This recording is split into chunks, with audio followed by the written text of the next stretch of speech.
চাঞ্চল্য পাওয়া গেছে, এর চেয়ে এত বেশি হতো ঢাকা শহরের কোনো রাস্তায় কোনো অলিগলিতে এক টানাও সময় থাকতো না এবং জায়গা থাকতো না, লোকে লোকারণ্য হয়ে যেত।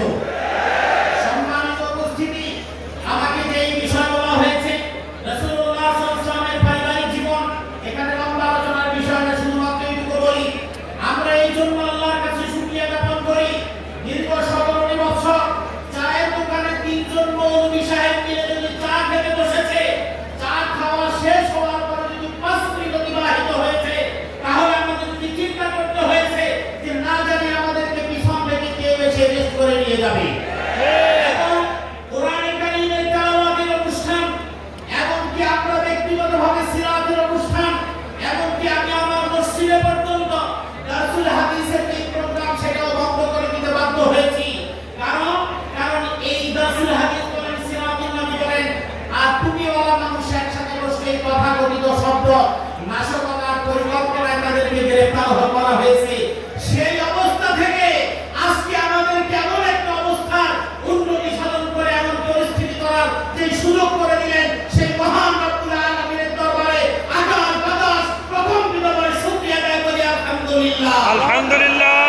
সম্মানিত উপস্থিতি, রাসূলের জীবনের আদর্শের শেষ নেই, আমি সেইটুকু বলতে চাই, পারিবারিক জীবন আমরা শুধুমাত্র বুঝি ব্যক্তি জীবনে নামাজ আদায় করলে রাসূলের আদর্শ অনুসরণ হয়ে যায়।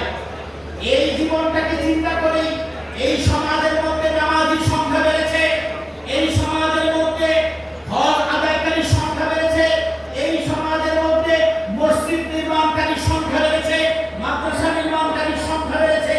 এটা কি তারা ইসলাম মনে করেছে? আসলে রাসূলের আদর্শ শুধু নামাজের মাধ্যমে নয়, রাসূলের আদর্শ শুধু মাদ্রাসা প্রতিষ্ঠার মাধ্যমে নয়, রাসূলের আদর্শের একটা দিক হলো ইবাদত, আরেকটা দিক হলো মুআমালাত। ইবাদতের সম্পর্ক আল্লাহর সাথে। নামাজ আপনি 2-4 ওয়াক্ত যদি কোনো কারণে পড়তে না পারেন, আল্লাহর কাছে তাওবা করলে আল্লাহ যদি চান মাফ করলেও করতে পারেন, নাও করতে পারেন।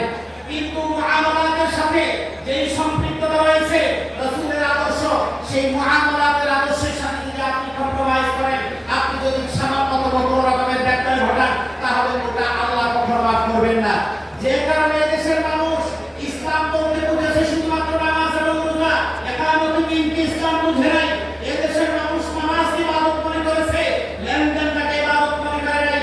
যে কারণে বাংলাদেশে দেখা যায় বহু মাদ্রাসা বানিয়েছে, স্কুল বানিয়েছে, মসজিদ বানিয়েছে, এমনকি সকালে তাহাজ্জুদের রাত করেছে, কিন্তু বাংলাদেশের ব্যাংক থেকে হাজার হাজার কোটি টাকা লুটপাট করে বিদেশে তারা পানি জমিয়েছে।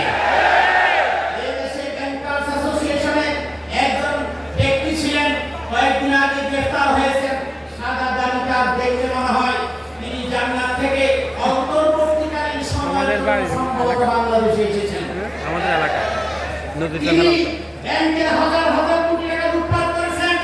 চেহারার মধ্যে নবীর সুন্নাত, পোশাকের মধ্যে নবীর সুন্নাত, মাথায় নবীর সুন্নাত, কথা বলে মনে হয় তিনি তার থেকে ভালো মানুষ নেই। এটা ইসলাম নয়, এটা পরিপূর্ণ ইসলাম নয়, এটা হলো ইবাদত। পোশাকের মধ্যে, ইবাদতের মধ্যে, কিন্তু ব্যাংকগুলো উজাড় করে তিনি লুটপাট করে তার সন্তান, ছেলে মেয়েদেরকে এই দেশের আমার জনসাধারণের যে টাকাগুলো লুটপাট করে তাদের পেটের মধ্যে দিয়েছেন। এটা হলো রাসূলুল্লাহর আদর্শের সবচেয়ে পরিপন্থী শুধু না, বরং এটা হলো সবচেয়ে বড় জুলুম। এবং এই কাজগুলো তারা করে, তারা হলো রাসূলের দুশমন, ইসলামের দুশমন, একামত দ্বীনের দুশমন, এতে কোনো সন্দেহ নাই।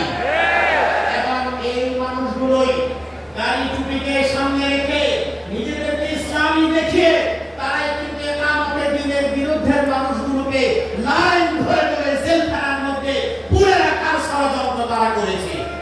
এই জন্য আমি যেটা বলতে চাই, রাসূলের আদর্শ শুধুমাত্র নামাজ রোজা নয়, নামাজ এবং ইবাদতের ক্ষেত্রে রাসূলের আদর্শ, মুআমালাতের ক্ষেত্রে নিজের সন্তানকে ইসলামের আদর্শ অনুপ্রাণিত করে এটা রাসূলের আদর্শ। একামতের দ্বীনের একজন ভাই, একজন মুরিদ, তিনি তার একামতের দ্বীনের স্পিরিট হলো তিনি যখন 5 ওয়াক্ত নামাজ পড়বেন, তিনি তার সন্তানদেরকে নামাজি বানাবেন। একামতের দ্বীন এবং উসওয়ায়ে হাসানার স্পিরিট হলো একামতের দ্বীনের একজন কর্মী, তিনি যখন নামাজ পড়বেন এবং ইসলাম মানবেন, তার স্ত্রীকে পর্দায় রাখবেন। কারণ রাসূলুল্লাহ সাল্লাল্লাহু আলাইহি ওয়াসাল্লাম তার স্ত্রীদেরকে যে পর্দার বিধান দিয়েছেন, এই পর্দার বিধান তারা পালন করেছেন।